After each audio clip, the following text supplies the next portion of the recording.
ഞാൻ ഈ നന്ദി പ്രമേയത്തെ എതിർക്കുകയാണ് സാർ. മഹാരഥന്മാരുടെ സ്മരണകൾ ഇരുമ്പുന്ന ജനാധിപത്യത്തിൻ്റെ പരമോന്നതമായ ഈ ശ്രീകോവിലിൽ എനിക്ക് സംസാരിക്കുവാൻ ഒരു അവസരമുണ്ടാക്കി തന്ന പാലക്കാടൻ ജനതയോടുള്ള നന്ദി ഈ അവസരത്തിൽ ഞാൻ രേഖപ്പെടുത്തുന്നു സാർ. ഉയർന്ന അഭിമാനബോധത്തോടു കൂടിയിട്ടാണ് സാർ ഞാനിവിടെ നിൽക്കുന്നത്. കാരണം ഞാൻ തോൽപ്പിച്ചത് വർഗീയതയാണ്. അത് BJPയുടെയും സംഘപരിവാറിൻ്റെയും വർഗീയത മാത്രമല്ല, അവരോട് കിടപിടിക്കുന്ന കമ്മ്യൂണിസ്റ്റ് പാർട്ടിയുടെ വർഗീയതയും കൂടെ പരാജയപ്പെടുത്തിയിട്ടാണ് പാലക്കാടൻ ജനത എന്നെ നിയമസഭയിലേക്ക് എത്തിച്ചിരിക്കുന്നത്. BJP രണ്ടാമത് നിൽക്കുന്ന RSSന് വേരോട്ടമുള്ള പാലക്കാട് പോലൊരു മണ്ഡലത്തിൽ നിങ്ങൾ UDFനെ തോൽപ്പിക്കുവാൻ എന്തെല്ലാം വൃത്തികേടുകളാണ് സാർ ചെയ്തത്? എന്തായി സാർ നിങ്ങളുടെ നീലപ്പെട്ടിയിലെ കള്ളപ്പണത്തിൻ്റെ അന്വേഷണം?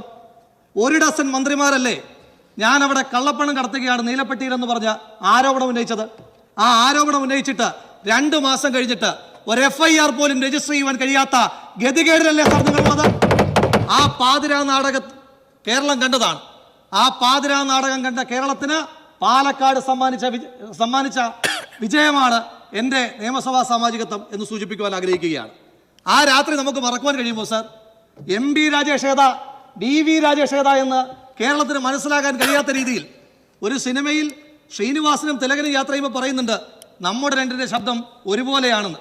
എന്നാൽ പാലക്കാട്ട് VV രാജേഷിന്റെ MB രാജേഷിന്റെ ശബ്ദം ഒരുപോലെയല്ലായിരുന്നു സാർ, ഒന്ന് തന്നെയായിരുന്നു സാർ. ആ രാത്രിയിൽ ആ നിങ്ങളുടെ സഖ്യത്തെ പരാജയപ്പെടുത്തിയിട്ടാണ് ഇവിടെ വന്നു നിൽക്കുന്നത്. പച്ചവെള്ളത്തിന് തീ പിടിപ്പിക്കുന്ന പച്ചവർഗീയത നിങ്ങൾ പറയാൻ തുടങ്ങിയിട്ട് കാലം എത്രയായി? ഫസലിനെ കൊന്നതിന് ശേഷം അദ്ദേഹത്തിന്റെ രക്തം പുരണ്ട വസ്ത്രം അമ്പലത്തിൽ കൊണ്ടുപോയിട്ടിട്ടും TP ചന്ദ്രശേഖരൻ എന്ന നിങ്ങളുടെ കൊടി പിടിച്ച പഴയ സഹപ്രവർത്തകരെ കൊന്നിട്ട് മാഷാള്ള പതിച്ച സ്റ്റിക്കറാണ് എന്ന് പറഞ്ഞിട്ടും അവസാനിപ്പിക്കാതെ വടകരയിൽ നിങ്ങൾ എന്ത് വൃത്തികേടാണ് സാർ കാണിച്ചത്?